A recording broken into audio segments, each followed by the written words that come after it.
Good morning, dear friends. Now we will continue our topics concerning non-drug safety in clinical practice, and we will talk now about immunization women during pregnancy and breastfeeding. This topic is actual because we had experience with COVID vaccination, COVID vaccines, and what we see that we saw adverse events after vaccination, and now time to realize reason of it too, and vaccine vigilance. It's important. It is important topic about pharmacovigilance, related with pharmacovigilance question too, because we remember that patient is first, safety of patient is first. For our new participants, I would like to introduce myself. My name is Galina Cordero. I'm qualified person of pharmacovigilance, clinical expert, GCK Pharmac, medical doctor with clinical experience and scientific background. For our new participants, I would like to pay attention that drug safety in clinical practice courses, lectures will lay down on book drug safety in clinical practice or safety medication in clinical practice. Now I'm thinking about about writing this book, and already all these lectures will become basic of this book. Who interested, everybody who interested in this topic, I will be here share my experience and materials which I have now in this in this time. What important too that for example it's time now divide question, and it will be separate cool drug safety in clinical practice, regulatory pharmacovigilance, GVP pharmacovigilance, and practical recommendation about how to build pharmacovigilance system, how fix problems with pharmacovigilance system, and separate courses will be for auditors of pharmacovigilance system, how to prepare for inspection of pharmacovigilance system, and many other topic concerning it will be a course of separate school. It will be school school innovation, international school of pharmacovigilance and medical affairs. It will start working from September, and everybody who will interested in this topic, welcome. I will be happy to share my experience concerning on and drug safety questions, medication errors, too many problems. I will take part in as a speaker in World Pharmacovigilance Drug Safety Congress in Amsterdam, and in Annual Pharmacovigilance Forum in Prague. And I think this experience will be interesting too, because sharing experience, sharing knowledge, it's very important. We are pharmacovigilance drug safety specialists meet this problem in our daily practice, and it is interesting to get new knowledge. For example, as for me, if I decide to write one lectures, it will take some time for collect information, for analyze information, and because when you taking this information, and you should this information pass from yourself.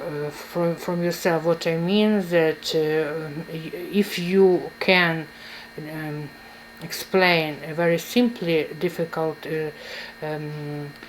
complicated things, it means that you understand this topic. If you talking very complicated for participants, for medical doctors, for healthcare specialists, for pharmacists, it means that you cannot do it. Another question that what I see now, medical doctors, young healthcare professional who passed internship, I think it's time to get a new professional. It's professional pharmacovigilance, combining knowledge with clinical knowledge, medicine, clinical pharmacology with changing accent, I mean drug safety knowledge, plus it's crisis management, it's knowledge about regulatory knowledge, GVP, GXP knowledge, GCP, GMP. For example, who interested about this topic, follow me and my YouTube channel, subscribe on it please, because it's not just problems can go through many medical doctors in this main problems quality defect. No, drug can be has very good quality but still be unsafety because of many reasons. It's medication error, it's problems with logistic, it's for example if storage time, temperature and influence of physical factors can influence and make this drug unsafety. Plus don't forget about genetic polymorphism, because some drugs can work differently on different population. What about vaccination, women during pregnancy and breastfeeding? Today I will not talk about COVID. It will be separate lectures. Now for me it was interesting because I was already make recording lectures, drug safety in pregnancy. What about safety of vaccines in pregnant women, because it's a very sensitive group of population, pregnant women, and risk can be and for pregnant women and for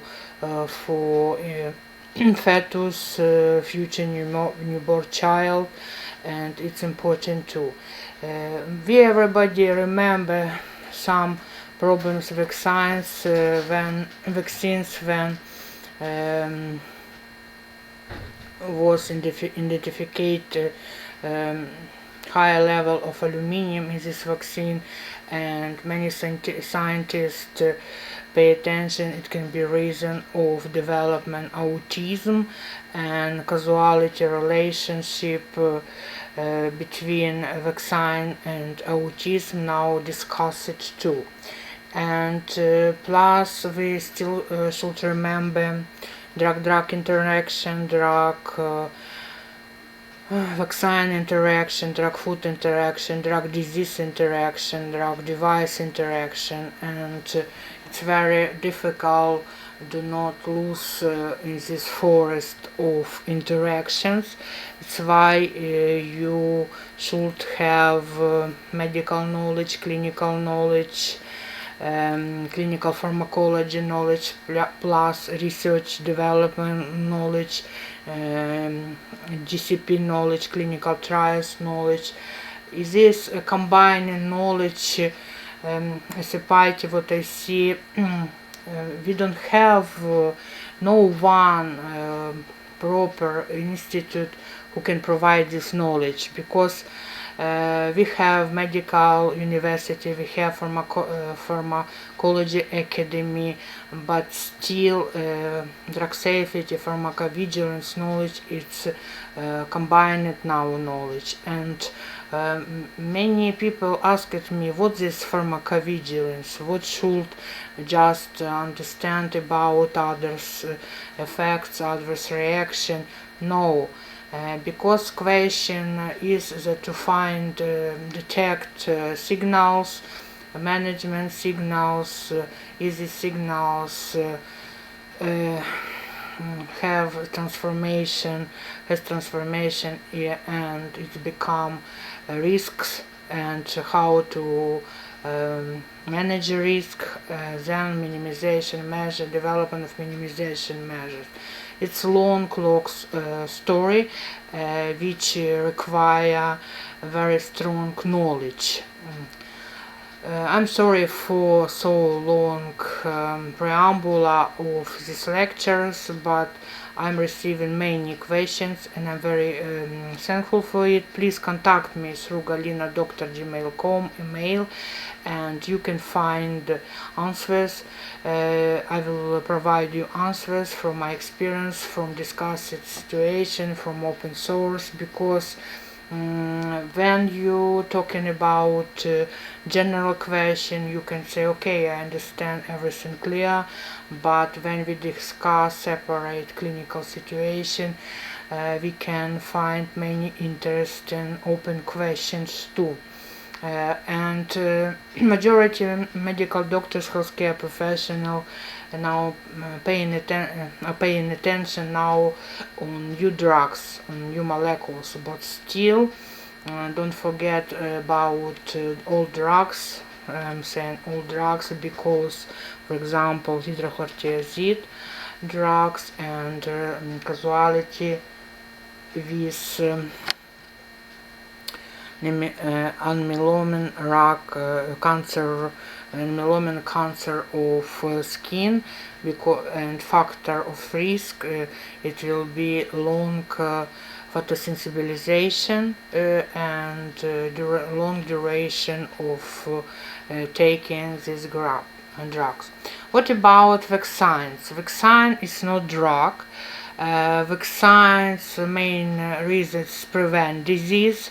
But still it should understand strict indication and contraindication of every vaccine, and take into account contraindication related with previous status of person who prescribed to take a vaccine. What about recommendation? We today will talk about recommendation for vaccination for women who are planning pregnancy, pregnant, or breastfeeding. Before pregnancy, preconception immunization, women should be vaccinated against preventable disease in their environment according to the recommended adult immunization schedule. Women childbearing age who may become pregnant ensuring immunity against measles, mumps, and rubella, and varicella is important. These immunizations are contraindicated during pregnancy. Infection in non-immune pregnant women can adversely affect pregnancy outcome. Before administering any vaccine, asking if this woman pregnant or no, or could become pregnant in the next 4 weeks. It means if this lady planning pregnancy. Counseling her about the potential risks of vaccination during pregnancy or just before conception. Routine pregnancy testing not necessary as long as pregnancy can reasonably be excluded by history. Assess the possibility of pregnancy. Assess the probability of pregnancy include no symptoms or signs of pregnancy. Meets any of the following criteria pregnancy checklist. First of all, it's no intercourse since her last normal menses, using a reliable method of contraception within the first 7 days after normal menses, within 4 weeks postpartum, non-lactated women, within first 7 days post-abortion or miscarriage, fully or nearly fully breastfeeding amenorrheic, and less than 6 months postpartum. Negative predictive value of a checklist 19 or 100%. Pregnancy should be avoided for 28 days following administration of a live vaccine. I would like to make this accent that live vaccines are contraindicated for pregnant women. When pregnancy occurs with 1 month immunization with the live measles, mumps, rubella vaccine, varicella vaccine, yellow fever vaccine, or oral polio vaccine. Teratogenesis has not been reported. Termination pregnancy for exposure to these vaccines is unwarranted. Planning pregnancy. Make sure women who are planning pregnancy are protected against vaccine-preventable diseases. Check immunization history and give any missed vaccines. If uncertain history of vaccination or disease, check serology for these diseases and vaccinate if needed. Hepatitis B, measles, varicella, if person has not had age-appropriate vaccine, course, rubella. Give seasonal influenza vaccine if available, if not already given this year.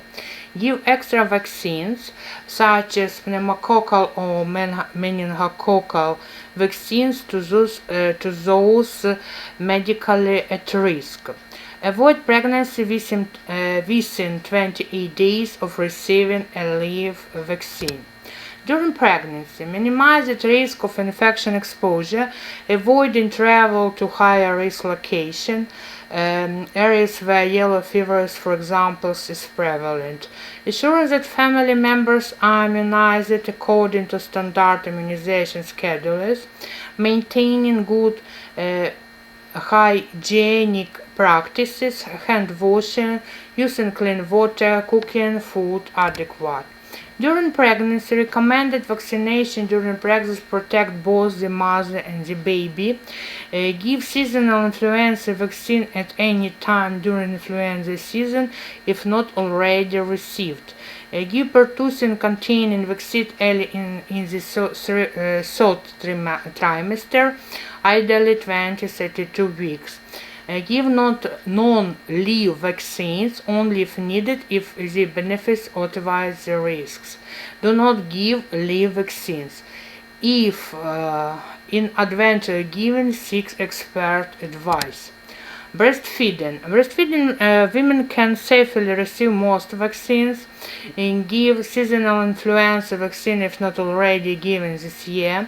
Give the other vaccine as needed. Give yellow fever vaccines only if needed, if the benefits outweigh the risks. Benefits of immunization in pregnancy for the mother.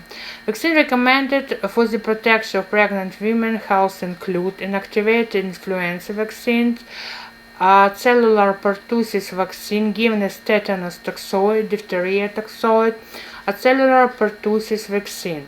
Hepatitis B vaccine if susceptible and with ongoing exposure risk. Hepatitis A vaccine if close contact of a person with hepatitis A or if traveling or an endemic area. Meningococcal vaccine in an outbreak setting or post-exposure or if indicated by medical condition. Pneumococcal polysaccharide vaccine with or without conjugate vaccine if indicated by medical condition. Any other inactivated vaccine if indicated by exposure, rabies, travel, inactivated typhoid vaccine or by medical condition, for example, asplenia. Safety of immunization in pregnancy for the fetus and infant. There is no theoretical reason to anticipate adverse events in the fetus or infant following vaccination with inactivated vaccines during pregnancy. There are no published data indicating that current authorization inactivated vaccines are teratogenic or embryotoxic or have resulted in specific adverse pregnancy outcome. The National Advisory Committee on Immunization (NACI) has concluded that vaccines that contain thimerosal now only in multi-dose vials or influenza vaccine and hepatitis C vaccine are safe in pregnancy and should be used if indicated.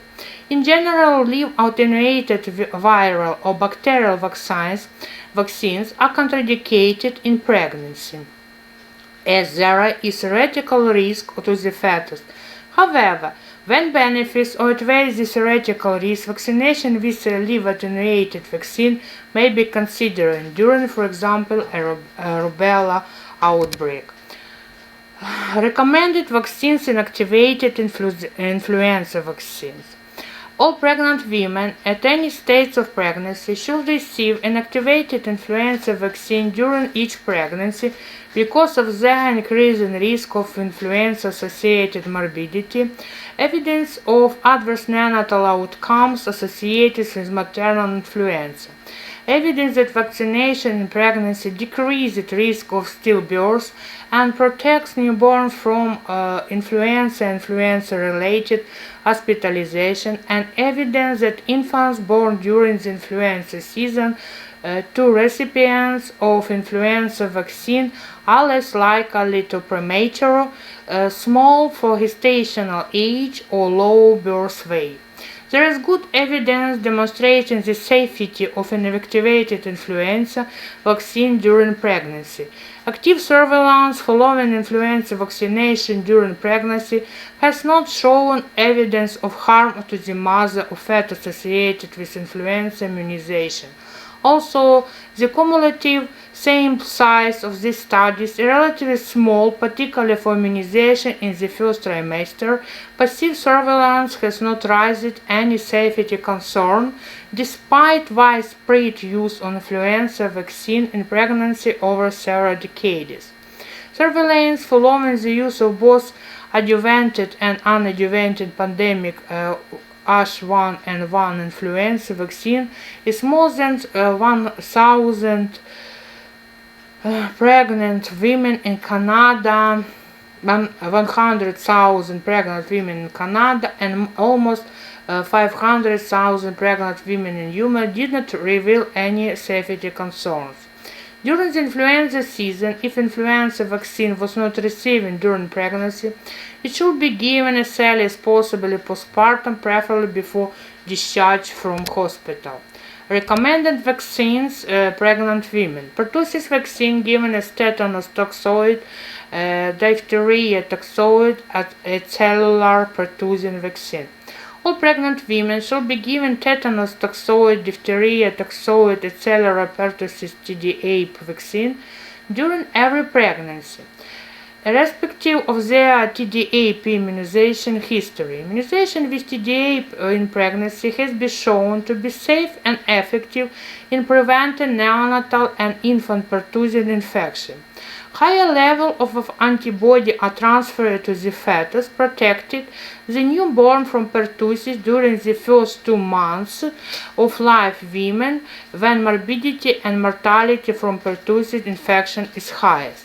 The vaccine should be ideally be provided between 27 and 32 weeks of gestation.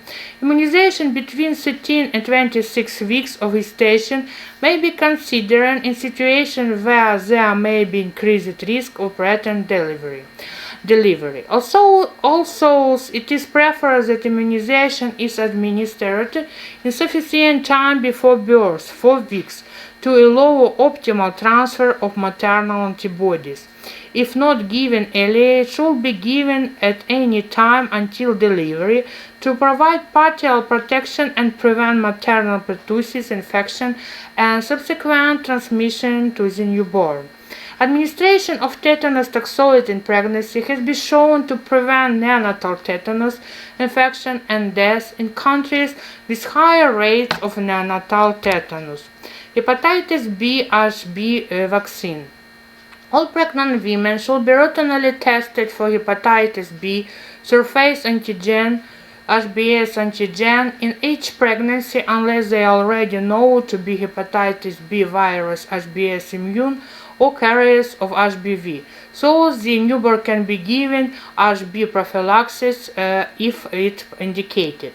Acute HB infection in a pregnant woman may result in severe disease for the mother and chronic infection in the infant. A pregnant woman who has no markers for HB infection, HB antibody and HBs antigen negative, but who is higher risk of HB acquisition, should be offered a complete HB vaccine series at the first opportunity during the pregnancy. It should be tested for antibody response. Immunization with HB vaccine in pregnancy has been shown to be safe. Tetanus. Neonatal tetanus almost fatal. Always fatal. Completely preventable by ensuring that pregnant women are protected through vaccination. Worldwide, all countries are committed to elimination reduction to zero. Its dates from World Health Organization 2014. All women of childbearing age, either during pregnancy or outside of pregnancy, should be vaccinated during tetanus to protect themselves and their newborn babies. Administration of 2 initial doses of tetanus toxoids 1 month apart, followed by a third dose 6 months later in pregnancy, another dose for each subsequent pregnancy culminating in 5 fetal doses. By the end of June 2015, data shows that 96% from reduction from the late 1980s. 16 countries still have not eliminated neonatal disease.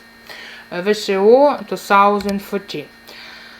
Tetanus, diphtheria, and pertussis, Tdap vaccine. Tetanus, diphtheria, and pertussis, a dose of Tdap, tetanus toxoid, reduced diphtheria toxoid, and acellular pertussis vaccine. During each pregnancy, to all pregnant women, irrespective of the patient's prior history of receiving it between 27 and 36 weeks. Recommendation CDS 2013 grade 1B. Timing. Tetanus, diphtheria, and pertussis Tdap. At any time during pregnancy between 27 and 36 weeks, maximize the maternal antibody response and passive antibody transfer to the infant. Women not previously vaccinated with Tdap. If Tdap is not administered during pregnancy, Tdap should be administered immediately postpartum. Adverse effect, no. Will not management from this group of vaccine tetanus, diphtheria, and pertussis vaccine Tdap. If a TD booster is indicated for a pregnant woman, healthcare providers should administer Tdap. In this way, if we assume about vaccine, influenza recommended for all pregnant women at any stage of pregnancy, particularly those who will be in the second or third trimester during the influenza season. Clinical trial data and observational studies show no increase in risk of congenital defects of adverse effects in the fetus of women who receiving influenza vaccine during pregnancy. Pregnancy increases the risk of severe influenza. Influenza immunization protects the mother and also protects newborn baby in the first few months after birth. DTPA, diphtheria, tetanus, acellular pertussis, recommended as a single dose between mid-second trimester and early third trimester of each pregnancy, ideally at 20-32 weeks. Vaccination during pregnancy reduces the risk of pertussis in pregnant women and their young infants by 90%. Studies have found no evidence of any increased risk of adverse pregnancy outcomes related to pertussis vaccination during pregnancy. Vaccinations that may be indicated. Vaccinations that may be indicated can be Haemophilus influenza type B vaccine. HAB vaccine should be considered in pregnancy if indicated for a medical condition at higher risk for HIB disease. Also, as HIB vaccines has not been studied in pregnancy, there is no theoretical reason to suspect the adverse events to mother or infant will occur. Hepatitis A vaccine. Hepatitis A can cause several diseases in pregnancy, and the vaccine should be considered for pregnant women when indicated for post-exposure prophylaxis for travel the endemic areas or the other exposure risk. The efficacy and safety of hepatitis A vaccines given during pregnancy has not been studied in clinical trials, but there is no evidence or theoretical reason to suspect an increasing risk of adverse events to the mother or the infant. Refer to hepatitis vaccine in Part 4 for additional information. You can find recommendation too. What about meningococcal vaccine? Conjugate quadrivalent meningococcal vaccine and meningococcus B vaccine should be considered in pregnancy if indicated in circumstances such as a medical condition and high risk for meningococcal disease. Travel to a higher risk area, post-exposure prophylaxis, or during an outbreak. Also, these vaccines have not been studied in pregnancy. There is no theoretical reason to suspect that adverse events to mother or infant will occur. Pneumococcal vaccine. Pregnant women at high risk of invasive pneumococcal disease can, if indicated, be vaccinated with the appropriate pneumococcal vaccines. There is no evidence to suggest a risk of adverse events from immunization with pneumococcal conjugate or polysaccharide vaccine in pregnancy. Poliomyelitis vaccine. Inactivated poliomyelitis vaccine (IPV) may be considered for non-immune pregnant women who are at increased risk of exposure to wild poliovirus. Limited data have not revealed an increased risk of adverse events associated with IPV vaccine administered in pregnancy, as there is no theoretical reason to suspect an increase in risk of adverse events. Rabies vaccine. If pregnant women had a potential exposure to rabies, since rabies is invariably fatal, post-exposure prophylaxis should be provided. If pre-exposure prophylaxis is indicated, it is prudent to delay immunization until after pregnancy, unless there is an increased risk of rabies exposure during the pregnancy, in which case the vaccine should be given. Limited data have not shown an increased risk of adverse events in pregnancy, as there is no theoretical reason to suspect that adverse events will occur. Travel vaccines. Japanese encephalitis, GA, acquired during pregnancy carries the risk of intrauterine infection and miscarriage. Pregnant women who must travel to area with the risk of Japanese encephalitis infection is higher should be immunized as the risk of disease outweighs the unknown risk of vaccination. Inactivated typhoid vaccine should be considered when indicated for travel to endemic areas and risk factors for several diseases are present. Cholera and enterotoxigenic Escherichia coli (ETAs) travelers' diarrhea vaccine should be considered for those at risk of several diseases if infection occurs.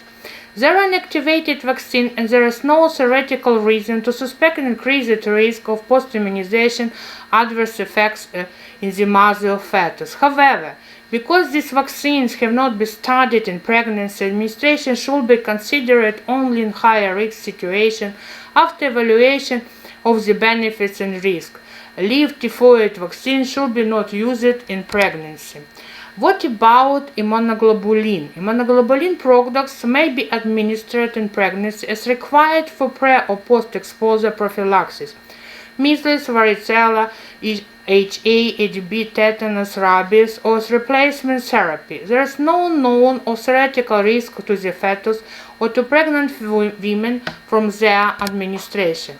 Vaccines not recommended. It's a human papillomavirus vaccine are not currently recommended for use in pregnancy. Also, HPV vaccine has not been usually associated with adverse outcomes of pregnancy or of adverse events to the developing fetus. Data on efficacy and safety of HPV vaccination in pregnancy are limited. It is recommended that initiation of the HPV vaccine series be delayed until after completion of pregnancy. If a vaccine dose has inadvertently been administered during pregnancy, no intervention is indicated, but completion of the series should be delayed until after pregnancy.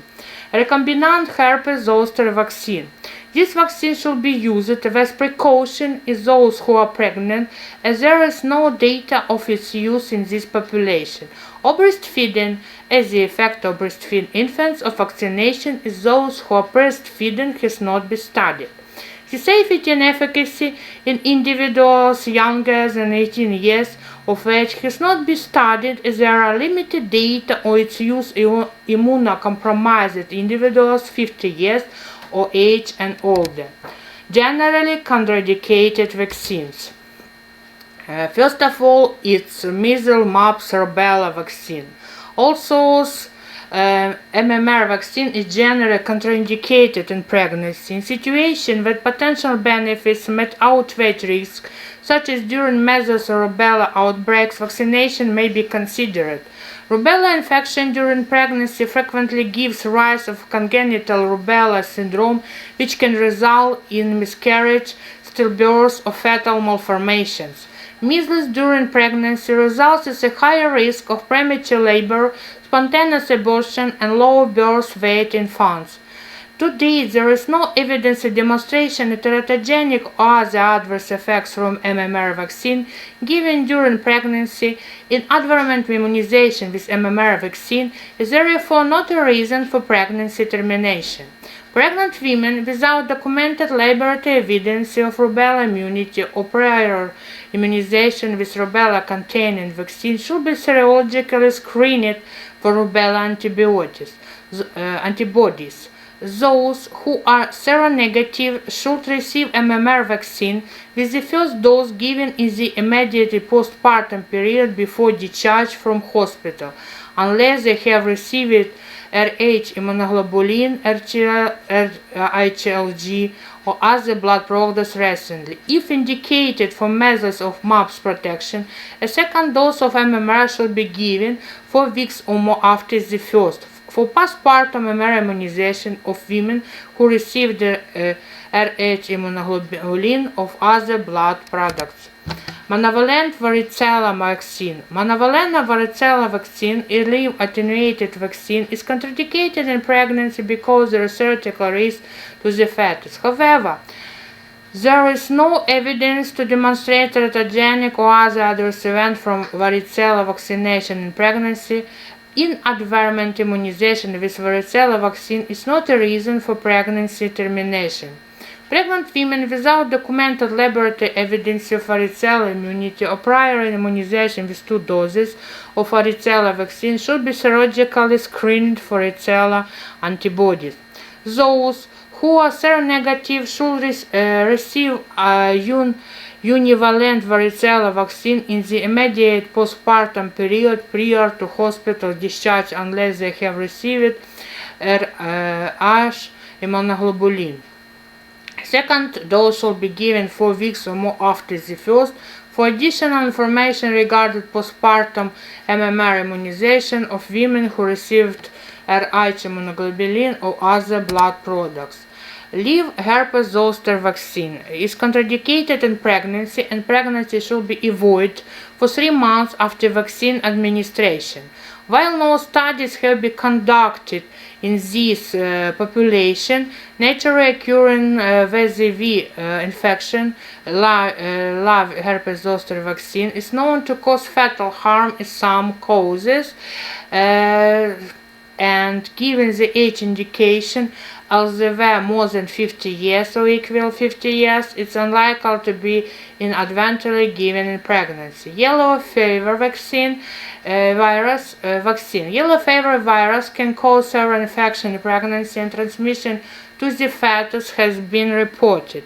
Yellow fever vaccine should be avoided in pregnancy unless benefit outweighs risk. Pregnant women should be considering for yellow fever immunization only if they are traveling to an area at high risk of yellow fever transmission. Travel cannot be postponed, and higher level of protection against mosquito exposure is not feasible. Since seroconversion rates following yellow fever vaccine are lower during pregnancy, post-immunization serology may be considered. Studies included several hundred women who received yellow fever vaccine during pregnancy using both active and passive surveillance methods, have not shown significant adverse events. Inadvertent immunization with yellow fever vaccine is therefore not a reason for pregnancy termination.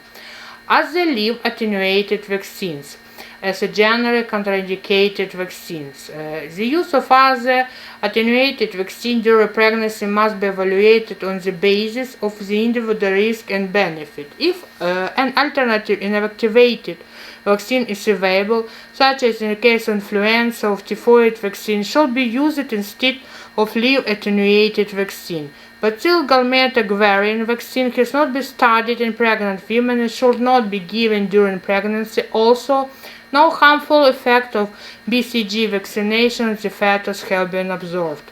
Live-replicated smallpox vaccine is contraindicated during pregnancy as non-emergency situation. It may be considered for a pregnant woman in highly unlikely event of high risk exposure.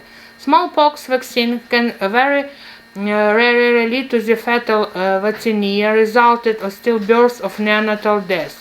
If a woman becomes pregnant within 4 weeks after smallpox vaccination, she should be counseled regarding possible risk to the fetus. Immunization of breastfeeding women. Generally, routinely recommended vaccines can be safely administered to breastfeeding women. There are limited data available regarding the effects of immunization of breastfeeding women of their infants.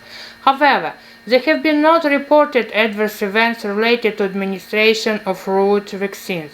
There is not evidence that immunization during breastfeeding will adversely influence the maternal or infant immune response. Annual influenza vaccination is recommended during breastfeeding if not given during the pregnancy. Women who are breastfeeding should be vaccinated with Tdap, Td, hepatitis B, hepatitis A, HPV, pneumococcal, meningococcal, HIV, IPV, rabies, inactivated typhoid, MMR, varicella, and cholera travelers DRA vaccines if indicated. It is not known whether LZV virus secreted in human milk. Given the age indication for HZ vaccines, more or equally 50 years, breastfeeding women are unlikely to be among the target population. Japanese encephalitis vaccine has not been studied in breastfeeding. It is an inactivated vaccine as there is no theoretical reason to suspect increased risk of adverse effects in the mother or infants. Breastfeeding women who must travel to areas with the risk of Japan encephalitis infections high should be immunized. If the risk of disease outweighs the unknown risk of vaccination to the woman and her breastfeeding infant. Vaccines not recommended during breastfeeding. There are a few instances when vaccination is not recommended during breastfeeding. There have been 3 reported cases of probably transmission of yellow fever vaccine strain virus from mother to the infant through breastfeeding, resulted in meningoencephalitis in the infant. Therefore, in general, breastfeeding mothers should not be vaccinated. If, for entry to a country, yellow fever vaccination certificate is required, and there is no risk of acquired yellow fever in the region to be visited, a waiver or certificate of medical contraindication to vaccination should be sought. If travel is to highly endemic area and travel cannot be postponed, then the risk of vaccination cause the disease in breastfeeding infant should be weighted against the risk of yellow fever infection in the mother and infant. The parents consider this risk. Safety of oral typhoid vaccine in breastfeeding women is not known. Inactivated typhoid vaccine should be used. Caution should also be exercised when considering BCG vaccine because it is a live vaccine and it's not known whether BCG vaccine is extracted in human milk. Breastfeeding mothers should not receive a live-replicated smallpox vaccine in non-emergency situation. It is not known whether the vaccine virus Vaccinia is extracted in human milk. If smallpox vaccine must be given as post-exposure prophylaxis for breastfeeding women, breastfeeding and other close contact with the baby should be avoided until the scrap has separated from the vaccination site. Contraindicated for use in lactation period. In this way, live attenuated vaccines, mpox, smallpox, ACA M2000, and yellow fever vaccine. Please remember, my dear colleagues, vaccines contraindicated for use in lactation. Again, live attenuated vaccines, mpox, smallpox, ACA 2000, yellow fever vaccines. Safe for use in lactation. It's an activated vaccine anthrax, hepatitis A, human papillomavirus vaccine, influenza, Japanese encephalitis, polio vaccines, rabies. Live attenuated influenza, measles, mumps, rubella, chickenpox, typhoid, monkeypox, smallpox. Recombinant vaccines, hepatitis B. Meningococcal vaccine, meningitis, conjugate, hemophilus influenza type B, meningococcal meningitis, MPS V4 men ACAWY, and pneumococcal PCV 13. Polysaccharide vaccines separate, safe for use in lactation. Polysaccharide, pneumococcal PPS V2023, typhoid VICPS, intoxoid, tetanus, diphtheria, cellular pertussis, tetanus, diphtheria, Tdap, Td. My dear colleagues, thank you for your attention. You see reference if you interested of these lectures. Please provide me your questions. If you have interest for reference, I can provide more reference of my lectures too. And it's not just about this lecture, but every lecture which I already recorded and conducted and installing on YouTube. My dear colleagues, my dear friend, if it's possible, I will be very thankful if you will subscribe on my channel. It will increase audience and will open door for this knowledge for bigger audience of healthcare profession, pharmacists, pharmaceutical industry professional, as a drug safety specialist, and pharmacovigilance specialist. I will be very thankful to see you in my future lectures. Please leave your questions, topics which can be interesting for you, and see you later on my future lectures. Bye bye, my dear friends.